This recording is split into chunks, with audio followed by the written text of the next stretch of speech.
Famed journalist Kara Swisher tackles big tech and Silicon Valley in her new book, which is out today. Kara, of course, covered the dot-com era. She's the author of Burn Book, a tech love story. She's also host of the podcast On with Kara Swisher. Kara, it's great to have you here. Congratulations on the book. Thank you. It's good to be here. I miss you guys. We miss you, and we're glad that you're here. We don't usually hear that. Launches. Really? Well, you know. In terms of AI, you know, you've gone through your career in all phases of technology. How does this stack up? Do you think that the burst is going to be as big as the burst that we saw before? No, but when you saw the burst, then there's never been a greater acceleration of wealth in the history of the planet, right? So, you know, all these industries, whether it's crypto or just talking about Bitcoin, they go through these troughs, including EVs right now, but inevitably that's where it's going. And AI is another major moment in technology. There's several. Graphical user, you know, the chip itself, the computer, then the laptop, then the graphical user interface was in there,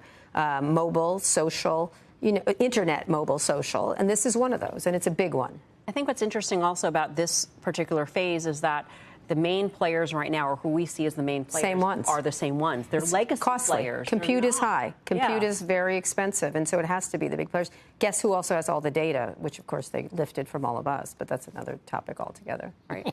So, Kara, I love the book. Thank you. The Burn Book. People, go out and get one here. You know, you have Don't burn it, though. Or they'll burn it and buy another copy. I'm fine with that. That's smart. You know, a lot of this, you know, you had a front row seat for Web 1.0, and a lot of us were in the business at the time. And the investment community, I think, for a whole host of reasons, were probably kind of late to it, and then they all came to it. And that's why we had this bubble sort of thing.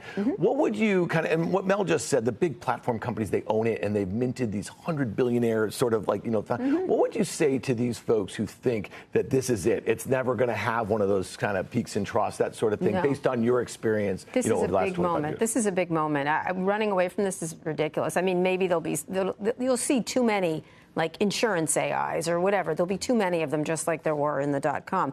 And then things will settle out. And the thing is, we can't imagine what's going to happen yet. Like when you got the iPhone in 2007, could you think Uber? No, like, right? You couldn't think of all the many things on it. And so I think, or when you first saw the internet, did you know Yahoo? No, and then it wasn't there. These things go like this. And so I can imagine some things that can happen. I can imagine an assistant. I can imagine videos in your AirPods that then tell you, you know, Dan wants to have lunch, but you know you can't stand him, and what do I do? And then my AI calls his AI and says, oh, Kara has strep throat, or whatever, something like that. Like you could, no, of course, I say yes to you all the time.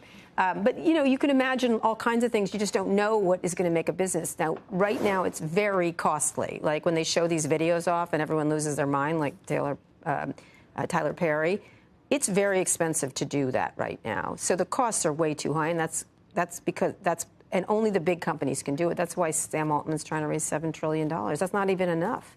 You know? So, Kara, then you referenced Google. Sounds like you think Google's Google, and they're not going anywhere, and they've got all our data. How about Apple? You know, today, front page, you can see that Apple's scrapping their electric car odyssey, as it's termed by so far, and that they're taking some of those people and they're repurposing them on their AI. I mean, it doesn't sound all that impressive to the folks that are in the middle of the market and been looking for more innovation out of Apple. I realize we've done that for years with Apple, but I'm curious your view on this. Well, they haven't been a rapacious information thief as the others have been. They don't keep a lot of data, so it's not necessarily an area. But you can figure out what they could do with all of this, like assistants. They will dominate in assistants, and you know, get things that coordinate together. They will use AI. They don't collect as much data as everybody else. That's the issue.